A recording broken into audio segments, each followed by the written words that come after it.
இப்போ நம்ம பார்க்க போகிற போயம் வந்து த unknown citizen by W.H.Auden. W.H.Auden வந்து ஒரு British American poet and he's known for his versatile works. அவர் வந்து எந்த ஒரு ஜான்ராக இருந்தாலுமே ரொம்ப அழகாகவே அக்கம்ப்ளிஷ் பண்ணி எழுதியிருப்பார். அண்ட் அவரோட தீம்ஸ் மோஸ்ட்டாக politics and religion and morals அப்புறம் லவ் இது எல்லாமே அவரோட தீம்ஸ் கவர் பண்ணியிருக்கோம். And he is also won the Pulitzer prize in 1948. So இவரோட இந்த work the unknown citizen it's a parody of an elegy. பேரடினா நையாண்டின்னு சொல்லுவாங்க. ஸோ இது வந்து ஒரு எலிஜி வந்து இறந்து போன ஒருத்தரை பற்றி ஒரு இரங்கல் தெரிவிக்கிற ஒரு பாடலாக இருக்கும். அது வந்து மோஸ்ட்லி அவங்களுக்கு ரொம்ப க்ளோஸான ஒரு பீப்புள் எழுதியிருப்பாங்க.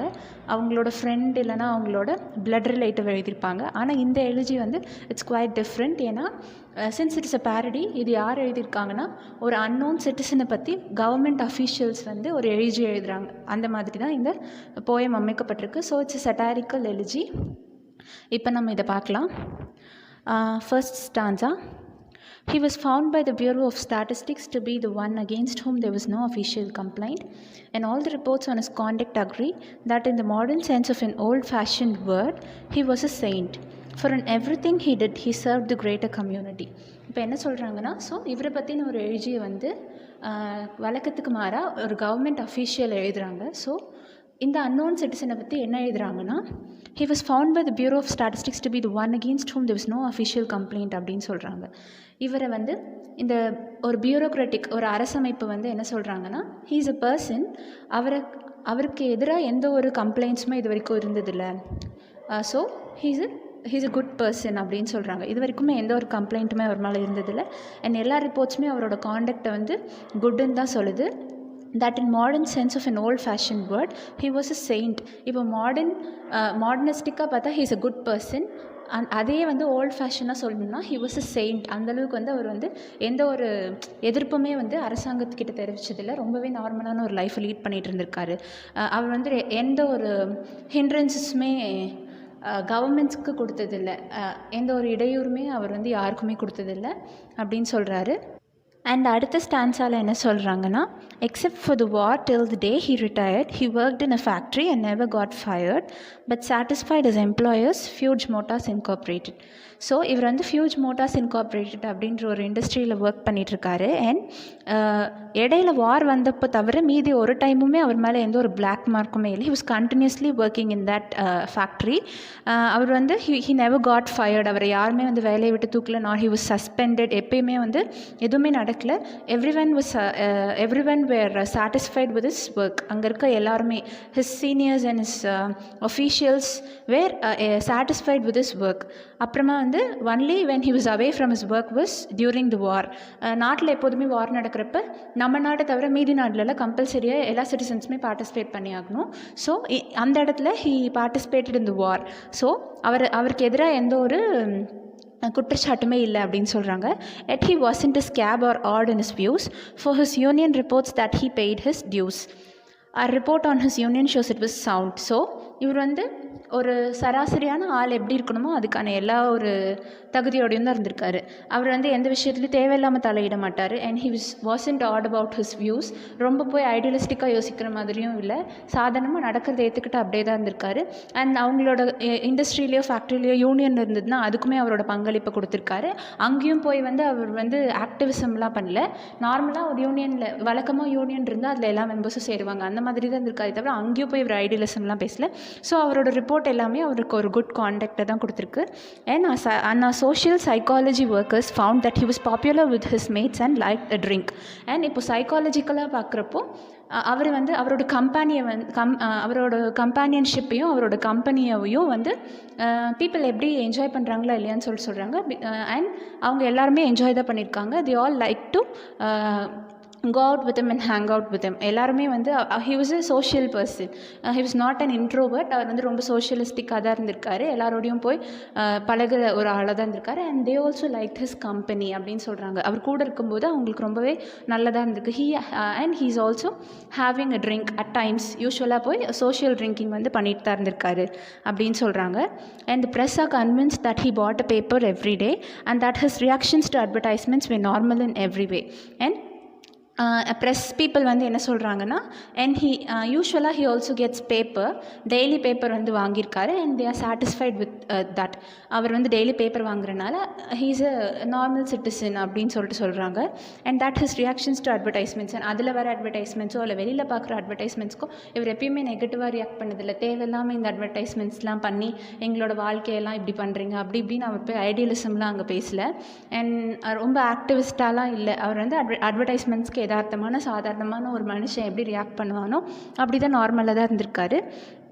And policies taken out in his name prove that he was fully insured and எல்லார் மாதிரியும் he was insured. ஹெல்த் இன்சூரன்ஸாக இருக்கட்டும், லைஃப் இன்சூரன்ஸாக இருக்கட்டும், எல்லாமே அவர் பாலிசிஸ் எடுத்திருக்காரு அப்படின்னு சொல்லிட்டு சொல்கிறாங்க. And it's health card shows he was once in hospital but left it cured.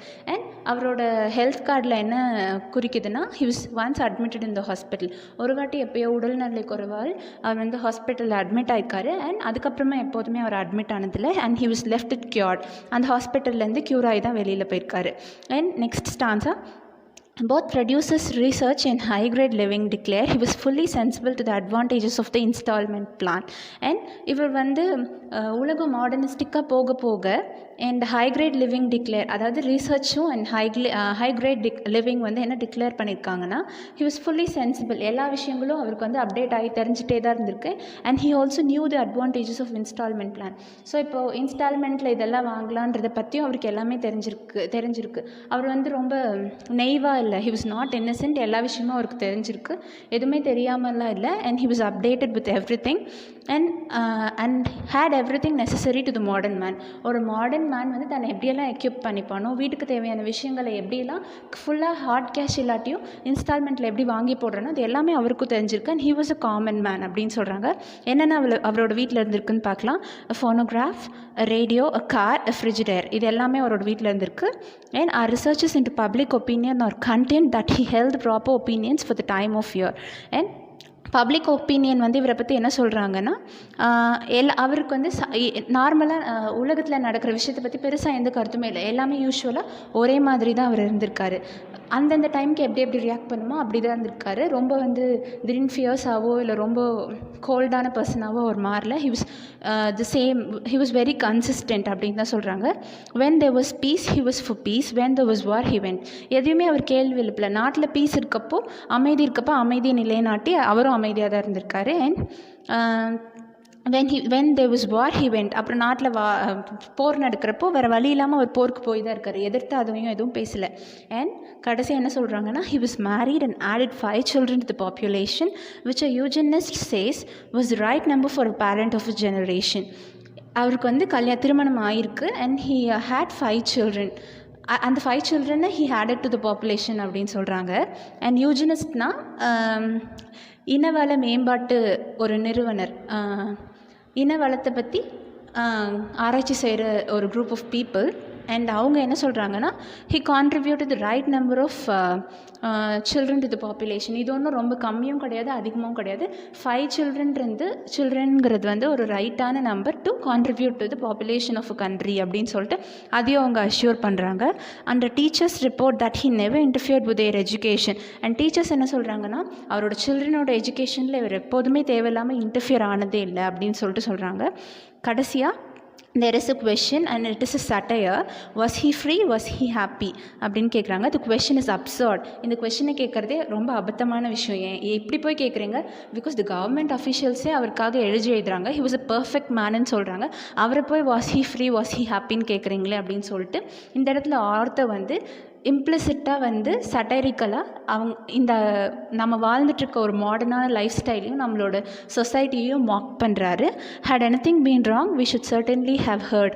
இந்த இடத்துல அவர் அப்படிலாம் இல்லை, அவருக்கு ஏதாவது தவறாவோ இல்லை வேறு மாதிரி சிந்தனைகள் இருந்திருந்தாவோ எங்களுக்கு தெரிஞ்சிருக்கும். ஆனால் அவர் எப்படியும் இல்லை. his life wasn't அவரோட லைஃப் வந்து it was not a great deal. அவர் நார்மலான லைஃப் தான் வாழ்ந்துட்டு இருந்தார். ஸோ அதை பற்றி எந்த ஒரு மாற்று கருத்தும் இல்லைன்னு சொல்லிட்டு கவர்மெண்ட் அஃபிஷியல்ஸ் சொல்கிறத வந்து நம்மளோட ஆத்தர் W.H.Auden வந்து சட்டைரிக்கலாக வந்து மாக் பண்ணுறாரு. ஏன்னா இந்த இடத்துல நம்ம என்ன புரிஞ்சிக்க வேண்டிய விஷயம்னா, people are continuously being monitored by the government and we are spied on. நம்மளை எப்போதுமே கவனிச்சிட்டே தான் இருக்காங்க. அண்ட் நம்ம எப்போயாவது வழி தவறி போனாலும் நம்மளை வந்து பார்த்து கண்டுபிடிச்சிருவாங்கன்றது இம்ப்ளிசிட்டாக நம்மளுக்கு சொல்ல விரும்புகிறாரு. So we are continuously under surveillance. நம்ம என்னென்ன பண்ணுறோம் எல்லாத்துக்கான ரெக்கார்ட்ஸுமே கவர்மெண்ட் கிட்ட இருக்குது.